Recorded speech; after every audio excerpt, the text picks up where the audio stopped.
Welcome to the Shepherd's Pie, a slice of hope to raise faithful kids, where we focus on topics that impact young people today. I'm Antony Barone Kolenc. I'm a father of 5 who served in the Air Force for 21 years. I'm now a law professor and a columnist for Practical Homeschooling magazine. I'm also the author of The Harwood Mysteries, an inspirational medieval fiction series for kids aged 10 and up. Here on the Shepherd's Pie, we want to inform, inspire, and help you to raise happy, healthy, and faithful kids, whether you're a grandparent, a youth minister, a Sunday school teacher, anyone.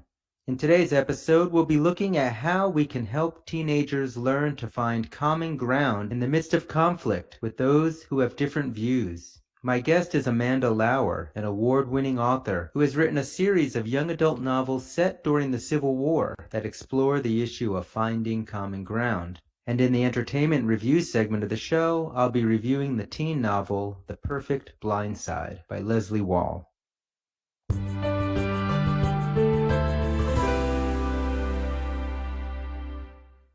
You know, sometimes we hear people talk about there being a new civil war in this country because we're so divided, especially when it comes to social issues and political parties. And the level of discourse in the nation does seem to have reached new lows with the inauguration of every new American president. Trying to teach our youth to find common ground in this environment is definitely a challenge, to say the least. The reality is, however, that less divides us than we might think. In fact, when I look back on the people in my life who have been memorable to me, I see that oftentimes they were people who had major differences than me on key issues. Some of my best friends, even today, are people who see the world through very different eyes than my own. In our interview segment today, I speak with Amanda Lauer, who's written this wonderful series of teen novels set during the Civil War, where the main characters literally are at conflict with each other on opposite sides of the war, North and South. Yet somehow, her characters are able to find common ground when they open their minds and their hearts to understand the other person. And we're going to talk about why it's so important for our youth today to follow this same model if our nation is ever going to find healing.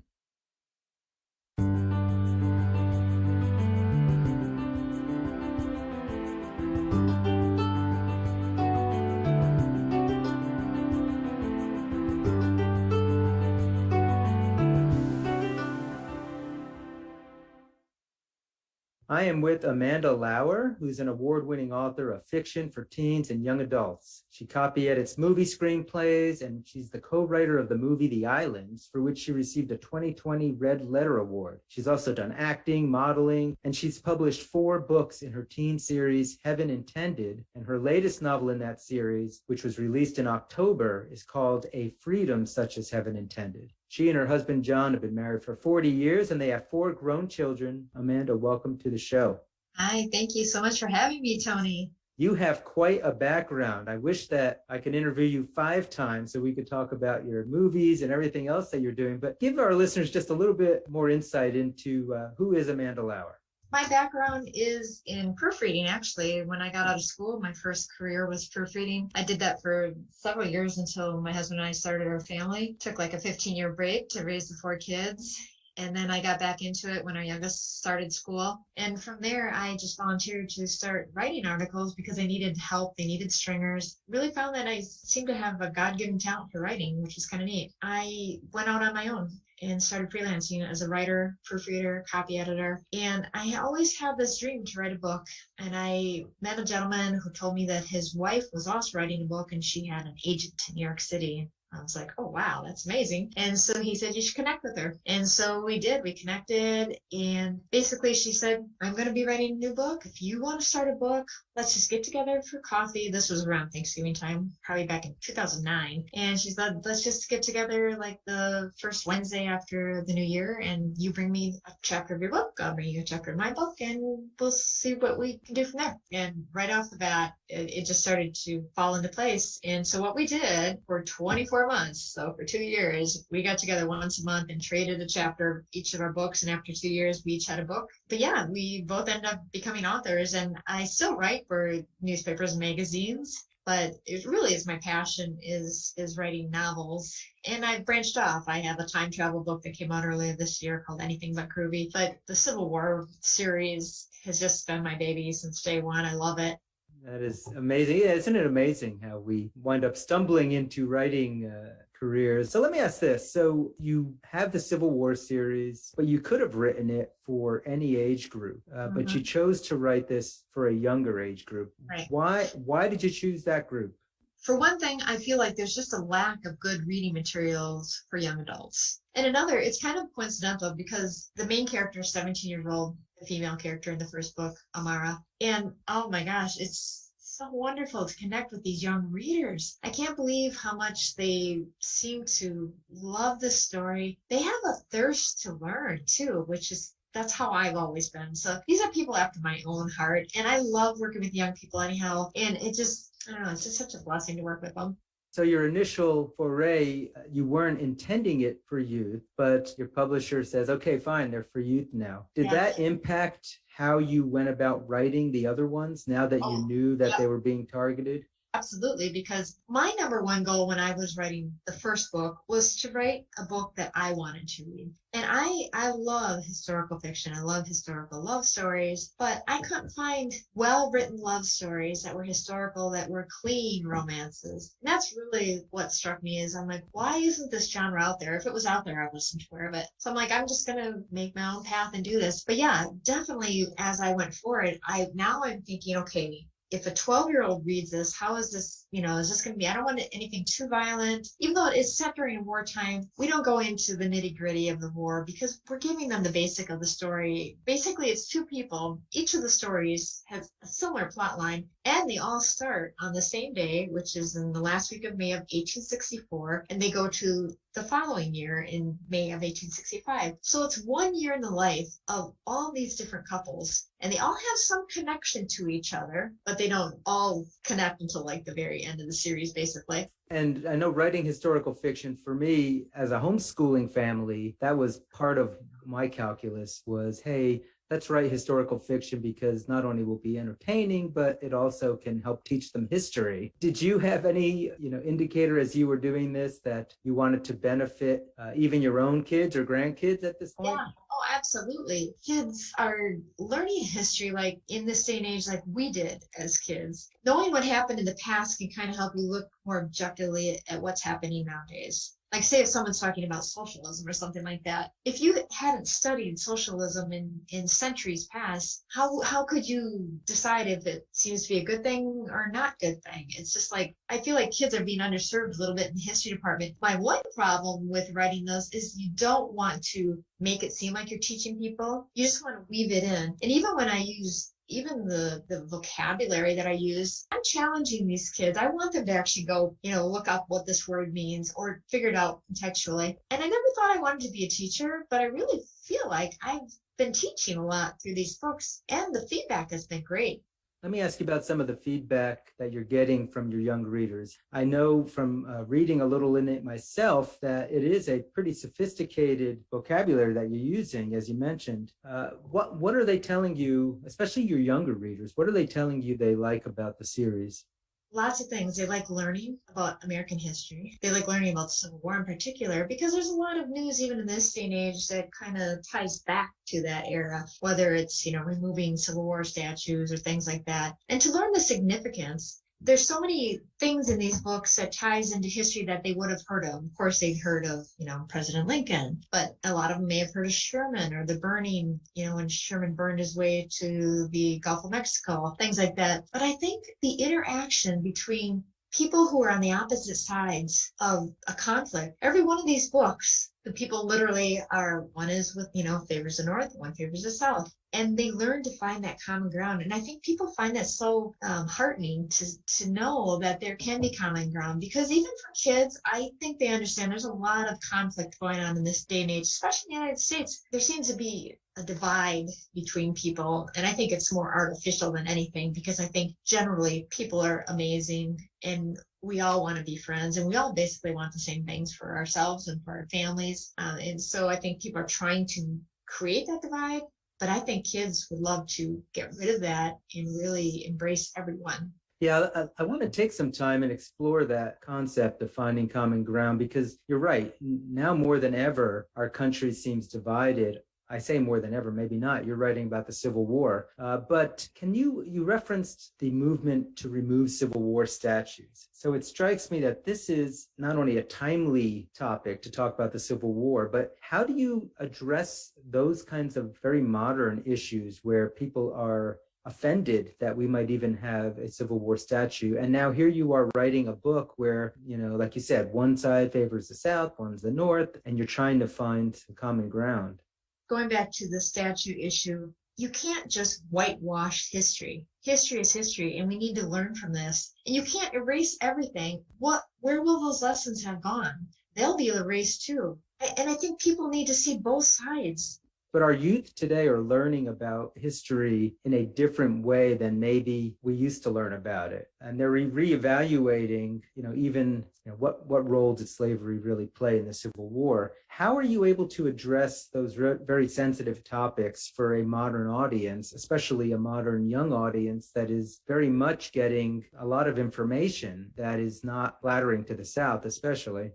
The really interesting thing is every other chapter in my book is told from the male's perspective, our protagonist, versus the female. So you're seeing the war front from either a soldier from the Union Army or from the Confederate Army. And you're seeing the home front from either a young lady who's supporting the Union Army or the Confederate Army. It's always the opposite, but it's every other chapter. So you're actually seeing and hearing the thoughts of this person who say they are a Confederate soldier or they are a Confederate sympathizer, but you're hearing their thoughts and their reasons for doing what they do and their reasons for believing what they believed. And I think it's more like you can relate to these people because they're just saying how they were raised and what values they were raised as. And then neither side is illustrated as monstrous or anything. Of course, there's bad people, there's bad apples in every demographic or what have you. But in essence, even the bad guys, they have a reason. And I try to give them a background so people can, even if you don't want to relate to them because they're not good people, but they have reasons for doing what they're doing, like family things that have happened through the years or whatever. So I think when people can see the conflict from two different sets of eyes, but you're in your head and you're seeing what they're seeing and you're going through what they're going through, it makes it a lot more real. And like you could possibly picture yourself having done the same thing had you been in the same situation. And I think that's a great way to put it. You're putting them into somebody else's shoes to see, would you have done the same thing? When you hear from some of your readers, are they picking up on that theme, the idea that we're seeing things from two ends of a conflict, and especially when you're on the southern side and slavery is, so front and center, are they connecting with that? I think they are. People just really, of all ages, love the series. And there's many different things, but so many people have gotten back to me. And I'm talking kids as young as, 8th grade saying, oh my gosh, this is my favorite series ever or whatever. But they're just fascinated by learning stuff that they weren't ever taught and probably wouldn't ever learn if they hadn't been exposed to this. And even older people my age and such, or older, I said people up in their 90s will read these books. They're just fascinated by not even just the history, the broad history, but just the little things, the day-to-day things that went on in their lives and how difficult life was living on a home front. And the fact there was actually war on the grounds of the United States. People can't even perceive that. It's so unbelievable. But literally, these battles would be on a church ground or in someone's field or in their backyard. So we're talking about finding common ground, and here you've got the two sides of the Civil War about as far apart from each other as they can be. Mm-hmm. What are some of the themes that a young reader today, reading your series and maybe even drawing some of the parallels to what they're seeing today and how divided we are? What are some of the themes they can take away from your books on, how do I find common ground with somebody who thinks very differently, has perhaps even, militaristically, different values than I do? Yeah. Well, I think the number one thing is stop judging people, okay? And let's actually have some conversation. And I'm not talking about social media conversations where people are just flinging things back and forth on these different social media platforms. I always tell people, regardless of how someone looks, they could be 180 degrees different than I am politically or that type of thing. I would sit down and have a cup of coffee with just about anybody And I want to pick their brain and figure out, because if you sit down and talk with somebody and you start to compare, you're going to find out that the vast majority of these things in life you agree on. We want a better life for our kids. We want to have a stable home life. We want to have, we want our kids to do better than we even did. And we want health and safety for our families. And we don't want conflict. I don't think anybody craves conflict unless it's for a financial gain. And that's a whole different story right there. But I think that instead of everybody hiding behind these computer screens, let's actually get together and let's make it okay to have a conversation and okay to represent two different sides of whatever, a conflict, because I think that's kind of the problem that we're losing in this day and age, is that some social media platforms will not allow any other views except one prescribed view to be talked about on their platforms. But there's always two sides to every story. There really is. So in your books, can you relate any incidents in the books where the two sides actually do get to meet and find common ground? Well, that's how every one of the books is, because in every book, the male and the female are on the opposite sides. And what happens in each book, there is a situation where they need to put aside their differences and work together to either save their lives or to save someone else's lives. And so every one of these couples is able to figure out how to do that. And in the end, they develop respect for each other and realize that they have way more in common than they thought. As the books go on, like I said, they begin to respect each other, respect each other's opinions, grow to like each other, and then in the end, love each other. So you've got 4 books here now. Tell us just for each book, what is the title of the book and what is the couple? Because now you've referenced them a few times. The first book is A World Such as Heaven Intended, and we have Nathan and Amara.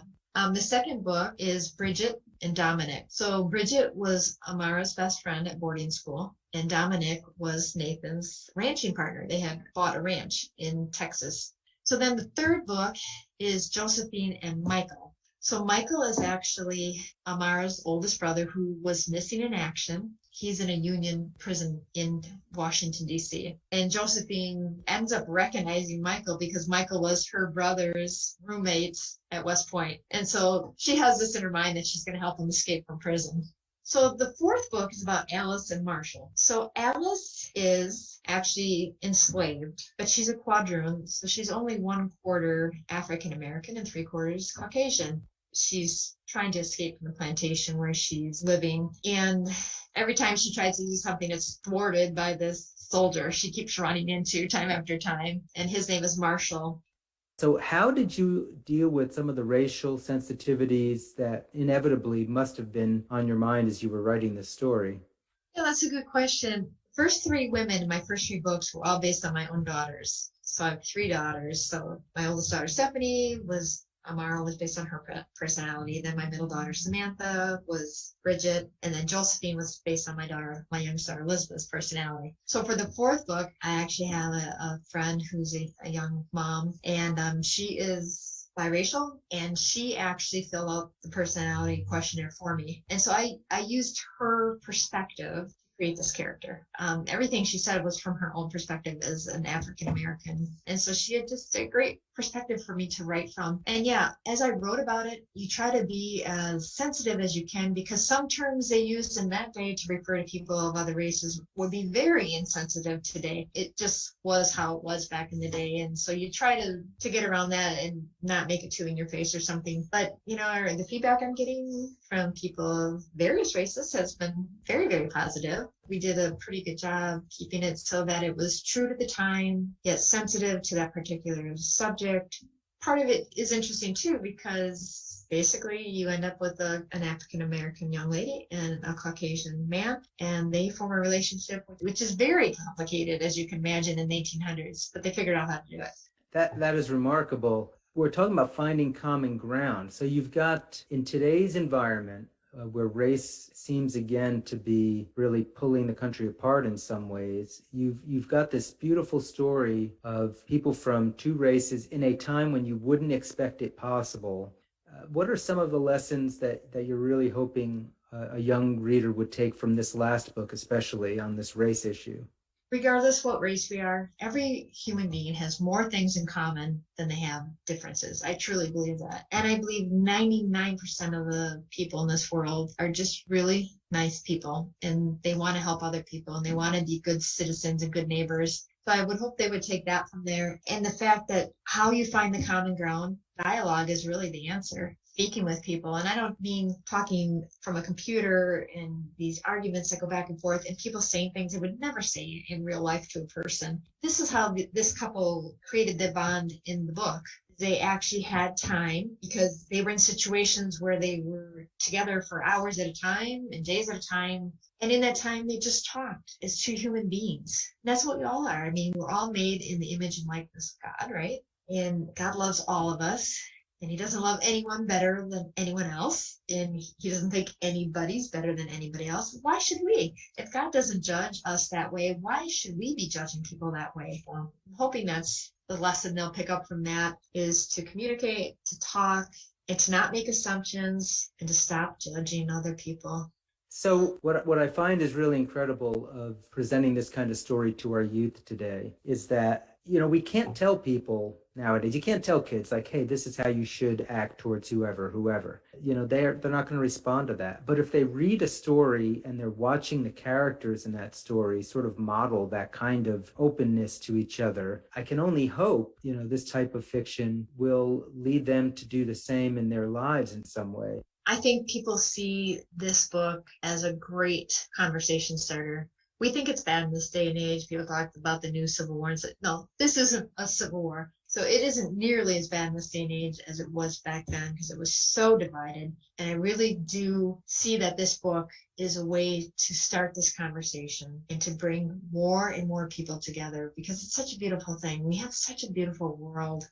So as we're heading into our last few minutes, I know that anybody who's listening is probably thinking, wow, I really need to get these books for my kids. Talk a little bit about where they can find you and where they can find your books. To see everything that I've got out there, just go to amandalauer.com. So AMANDALAUER.com. That's my website with all my books, all my projects, everything is on there. Otherwise, all the books are available on Amazon. Yeah, and Full Quiver Publishing. Well, Ellen Gable Hercash and her husband James Hercash are amazing. Final words. If you had any parting words of advice to a parent or a youth leader about, how do you get them to pick up a book and start reading when they could pick up their phone and go on YouTube instead, any advice to them?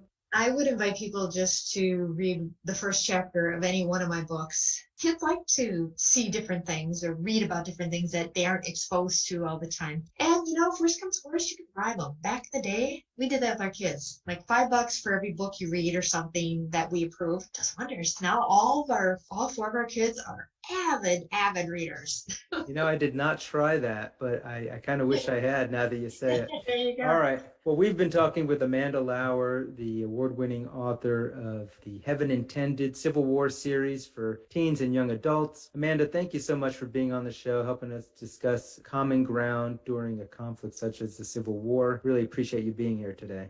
Thank you. Appreciate you asking me to be part of your show, Tony. I really do.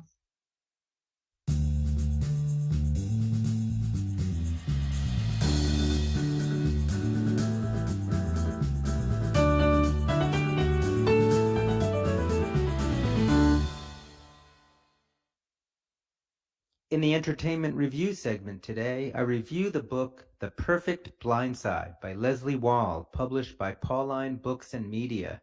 This book won several awards when it first came out, and it's no wonder. It's so well written, such a great read for teens, and something that parents would approve of also. It's a contemporary teen mystery that takes place largely in Colorado, but it really hits on the issues that we've been talking about today because it involves our two main characters, Jake and Sophie, who are learning to understand and to eventually even care for each other, even though they definitely come from very different lives and they have very different worldviews, especially at the beginning of the novel. What a great book for teens. Not only does it have some romance, it has teen drama. Jake, it turns out, is a celebrity of sorts. He has won a silver medal at the Olympics for snowboarding, and he's a bit full of himself throughout most of the book. Sophie, on the other hand, is a very strong teenage girl who has a definite Christian faith, even though she's a bit boy crazy. As Jake and Sophie get to know each other and even begin to like each other, and you definitely get the impression it's a bit of a surprise, especially to Sophie, they wind up stumbling into a very interesting mystery where they have to figure out what is going on at a local abandoned silver mine, which appears to be somehow involved in some local crime. Leslea Wahl does a really nice job with this story. She does something creative by alternating points of view in first person throughout the book. One chapter Jake, one chapter Sophie, which I as an author know is very difficult to do. I've tried some of that myself, much less successfully than what Leslea Wahl has done in this book. And it makes it really interesting because you can see from both characters' points of view how they are interpreting each other's actions, what they actually are thinking of each other versus what they say to each other, and it is an enlightening view into the teenage mind. Not to mention the fact that the mystery gets pretty intense as the book goes on, and it becomes especially hard to put down in the last third of the book, following our protagonists as they uncover this very dangerous mystery in their own local community. It's a great book for teenagers, especially because there is some definite romance. It's a sweet romance, but the type of romance that would be more appropriate for kids in high school for sure. And it's gotten some great reviews by teenage readers who are thrilled to find a clean book, an interesting mystery, and that helps them to understand how they can meet each other and find common ground, no matter how different their childhoods, no matter how different their backgrounds, no matter how different they approach a problem. If they just take some time to understand each other, they can find some common ground and some understanding. Again, The Perfect Blindside by Leslea Wahl. It's a great read, highly recommended for teenagers, and there's even a sequel, Extreme Blindside.